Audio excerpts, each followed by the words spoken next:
മലയാള സിനിമയിൽ നിന്ന് തമിഴ് സിനിമയിൽ അഭിനയിച്ച് മികച്ച പ്രകടനം കാണിച്ച 5 മലയാള നടന്മാർ ആരൊക്കെ എന്നാണ് ഇന്ന് നോക്കാൻ വേണ്ടി പോകുന്നത്. ഒന്നാമതായി പറഞ്ഞത് കൊച്ചിൻ ഹനീഫ. തമിഴിലെ ശങ്കർ എന്ന് പറഞ്ഞ ഡയറക്ടറുടെ സിനിമകളിലാണ് കൂടുതലും പ്രധാന വേഷങ്ങൾ ചെയ്തിരുന്നത്. അന്യൻ, എന്തിരൻ, മുതൽവൻ എന്നീ സിനിമകളിലാണ് കൊച്ചിൻ ഹനീഫ പ്രധാനപ്പെട്ട വേഷങ്ങൾ ചെയ്തിരുന്നത്. 2 കലാഭവൻ മണി. തമിഴ് സിനിമയിൽ വില്ലത്തരം പ്ലസ് കോമഡി റോളുകളാണ് പ്രധാനമായും ചെയ്തിരുന്നത്. ശങ്കർ സിനിമകളിൽ പ്രധാനപ്പെട്ട വേഷങ്ങൾ ചെയ്യാറുണ്ടായിരുന്നു. എന്തിരൻ, അന്യൻ എന്നിവയാണ് പ്രധാനപ്പെട്ട വേഷങ്ങളായി ചെയ്തിരുന്നത്. പിന്നെ മറ്റ് ചില തമിഴ് സിനിമകളും. 3 മോഹൻലാൽ. തമിഴ് സിനിമയിൽ സഹനടൻ വേഷങ്ങളാണ് പ്രധാനമായും ചേർന്നത്. എല്ലാം മികച്ച വേഷങ്ങൾ.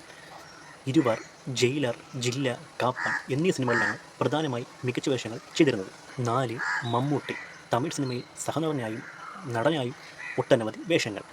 മൗനം സമ്മതം, ദളപതി എന്നീ സിനിമകളിലാണ് പ്രധാനപ്പെട്ട വേഷങ്ങൾ ചെയ്തിരുന്നത്. 5 മനോജ് കെ ജയൻ. തമിഴ് സിനിമയിൽ വില്ലനായും സഹനടനായും നിരവധി വേഷങ്ങൾ.